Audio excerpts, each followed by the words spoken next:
या कोर्सेसमध्ये म्हणजे असं अनेकदा म्हटलं जातं बरं का, म्हणजे जो पहिला वर्ग असतो ना या प्रशिक्षणाचा, म्हणजे ललित कला केंद्र असेल किंवा नॅशनल स्कूल ऑफ ड्रामा असेल किंवा जिथे मी पण जिथे नाटक शिकायला गेलो, तर तिथे असं म्हटलं जातं, पहिल्याच दिवशी सांगितलं जातं की नाटक शिकवता येत नाही, पण नाटक शिकता नक्की येतं, किंवा अभिनय शिकवता येत नाही पण अभिनय शिकता येतो. त्याच्यामुळे एक थोडासा आधी अनुभव असलेल्यांनाच या पद्धतीच्या प्रशिक्षणाला प्रवेश मिळतो. म्हणजे गावाकडे जर तुम्ही असाल तर तुम्ही गावाकडे गणपतीमध्ये नाटक किंवा वेगवेगळे उत्सव आपल्याकडे होतात ना, शाळांमध्ये नाटक होतं, सडक नाटकं होतात, वेगवेगळ्या स्पर्धा असतात वेगवेगळ्या ठिकाणी. तर अशा ठिकाणी सादरीकरणाचा अनुभव तुम्हाला आवश्यक असतो. हा अनुभव तुम्हाला असेल तरच तुम्ही या प्रशिक्षणाला तुम्हाला प्रवेश मिळू शकतो. त्याच्यामुळे आता जर तुम्ही 10वी मध्ये असाल, शाळेत असाल किंवा कॉलेजमध्ये असाल 11वी-12वीला, तर तुमच्या कॉलेजमध्ये 4-5 लोकांचा गट जमवायचा आणि तुम्हाला वाटेल ते नाटक करून बघायचं. नाटकाच्या संहिता पण उपलब्ध असतात, स्क्रिप्ट उपलब्ध असतात, तर त्या मिळवायच्या, त्या करून बघायच्या. आणि मग हे तुम्हाला जर का थोडासा अनुभव असेल तर तुम्हाला या कॉलेजेसमध्ये, या विभागांमध्ये तुम्हाला प्रवेश मिळू शकतो. आता तिथे शिकवलं काय जातं, तर तिथे शिकवलं जातं की भारतीय नाटकाचा इतिहास असेल किंवा मराठी नाटकाचा इतिहास तुम्हाला शिकवला जातो. स्वतःच्या आवाजावरती काम कसं करावं हे तुम्हाला शिकवलं जातं. किंवा एखादी कल्पना तुम्हाला सुचली, समजा असा आपण पकडू की एखादी कल्पना असं पकडली की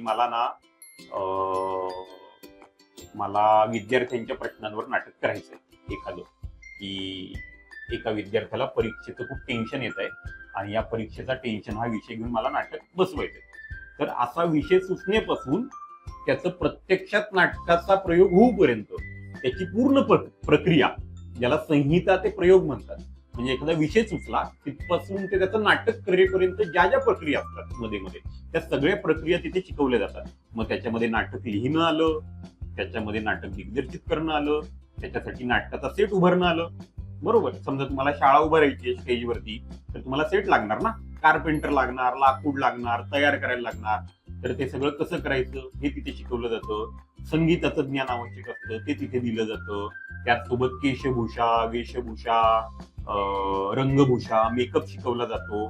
तर अशा वेगवेगळ्या पद्धतीची ज्या ज्या नाटकाशी रिलेटेड गोष्टी असतात त्या सगळ्या तिथे शिकवल्या जातात. प्रकाश योजना शिकवली जाते, नाटकाचे लाईट्स कसे करायचे हे शिकवले जातात. आणि नाटकाचं शिक्षण म्हणजे हे फक्त अभिनयाचं शिक्षण नसतं, हे सुद्धा आपण लक्षात घेतलं पाहिजे. म्हणजे नाटकातलं करिअर हे फक्त अभिनयापुरतं मर्यादित नाहीये. तुम्ही चांगला प्रकाश योजनाकार सुद्धा होऊ शकता, तुम्ही चांगला मेकअप मन सुद्धा होऊ शकता, तुम्ही चांगला वेशभूषाकार सुद्धा होऊ शकता. तर असे सगळे हे नाटकातले करिअर्स आहेत. तुम्ही लेखक होऊ शकता आणि या प्रशिक्षणाचा उपयोग पुढे जाऊन वेगवेगळ्या क्षेत्रांमध्ये पण होऊ शकतो. म्हणजे नाटकाच्या लेखन तुम्ही शिकलात तर तुम्हाला सिरियल कशी लिहायची, सिनेमा कसा लिहायचा हे सुद्धा पुढे जाऊन तुम्ही अशा पद्धतीचं काम करू शकता. नाटक हे जे क्षेत्र आहे किंवा आपण आता जे बोलतोय याच्यात अनेक चॅलेंजेस आहेत खरं तर. त्याच्यामुळे या क्षेत्रात पूर्ण वेळ यायचा निर्णय घेण्याआधी खूप विचार करून येणं गरजेचं आहे. आणि अनेकदा आपली निराशा सुद्धा व्हायची शक्यता या क्षेत्रामध्ये आहे. जसं की मी सुद्धा पूर्ण वेळ या क्षेत्रात यायचा निर्णय लगेच घेतला नाही. मी इंजिनिअरिंग केलं, मग मी नोकरी करता करता नाटक केलं आणि त्याच्यानंतर जेव्हा मला वाटलं की आता आपला हळूहळू दम बसतो आहे, त्याच्यानंतर मी पूर्ण वेळ या क्षेत्रात यायचा निर्णय घेतला. त्याच्यामुळे अगदी आत्ताच 12वी झाली आहे आणि त्याच्यानंतर आता मला नाटकात करिअर करायचं आहे म्हणून मी आता इतर काहीच करत नाही असं म्हणणं हे खूप धोकादायक असू शकतं आणि नंतर त्याचा त्रास होऊ शकतो. त्याच्यामुळे याच्यातले चॅलेंजेस असे आहेत की हे अतिशय अस्थिर क्षेत्र आहे. म्हणजे याच्यात तुम्हाला काम मिळेलच याची कुठलीही शाश्वती कोणीच देऊ शकत नाही. म्हणजे कदाचित आज मला काम आहे तर आज कदाचित जास्ती काम असेल, उद्या कदाचित मला काम मिळणारही नाही. तर त्याच्यामुळे जसं नोकरीमध्ये फिक्स्ड इन्कम असतो ना, कुठली नोकरी केली की महिन्याचा पगार आपल्याला मिळतो, तर तशा पद्धतीचा कुठलाही महिन्याचा पगार या पद्धतीच्या क्षेत्रामध्ये मिळत नाही. अनलेस अँड अंटिल काही क्षेत्र, काही कामं अशी आहेत की ज्याच्यात तुम्ही पगार मिळवू शकता. उदाहरणार्थ जर तुम्ही शाळेमध्ये तुम्ही जर का शिक्षक बनला ज्याच्यामध्ये तुम्ही नाटक शिकवता लोकांना, तर अशा ठिकाणी तुम्हाला पैसे मिळू शकतात. किंवा तुम्ही जसं मी तुम्हाला जे डिपार्टमेंट सांगितली, ललित कला केंद्र किंवा युनिव्हर्सिटी डिपार्टमेंट, तिथे जर तुम्ही शिक्षक झालात जर का तुम्ही BA ड्रामॅटिक्स केलं, MA ड्रामॅटिक्स केलं, मग त्याच्यामध्ये PhD पण केली, तर त्याच्यानंतर तुम्ही शिक्षक होऊ शकता वगैरे वगैरे. तर अशा पद्धतीमध्ये पण हे अतिशय कमी जणांना ही संधी मिळते.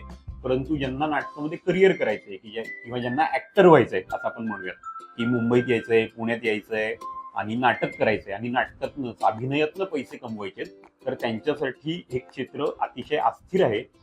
इथे कुठलीही शाश्वती कामाची आणि पैशांची देता येत नाही.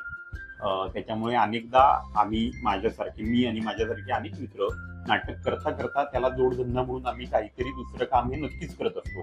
म्हणजे जर का आज इथे काम मिळालं नाही तर कुठला तरी दुसरा मार्ग आमच्याकडे नक्कीच असतो, ज्याच्यातून आमचे आम्ही पैसे कमवत असतो. मग ते आम्ही वेगवेगळे वर्कशॉप घेतो, वेगवेगळ्या ठिकाणी नोकऱ्या करतो, किंवा काही जण नोकरी करता करता शनिवार रविवार नाटक करतात. त्याच्यामुळे तुमची आवड जर का जोपासायची असेल तर तुम्हाला पूर्ण वेळ या क्षेत्रात आलंच पाहिजे, अशी काही या क्षेत्राची गरज नाही आहे.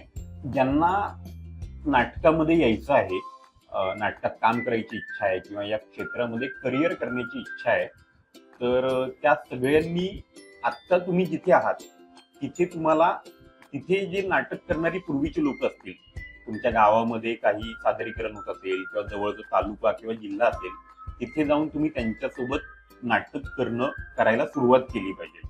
ठीक आहे.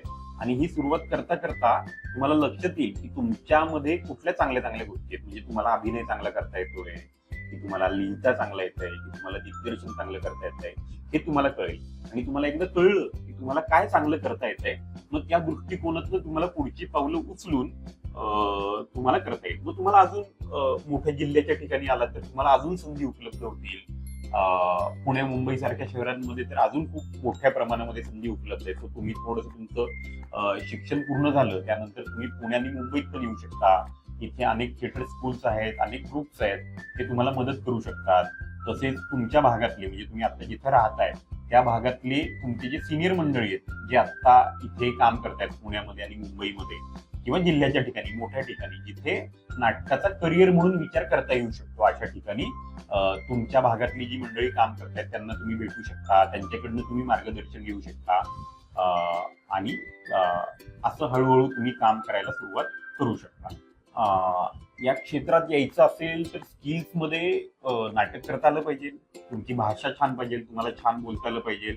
आणि छान म्हणजे काय, शुद्ध प्रमाण मराठी असे छान नाही, तर तुमची जी भाषा असेल त्या भाषेमध्ये तुम्हाला छान व्यक्त होता आलं पाहिजे. तर हीच एक रिक्वायरमेंट आहे. त्यानंतर तुम्हाला अभिनय करता आला पाहिजे.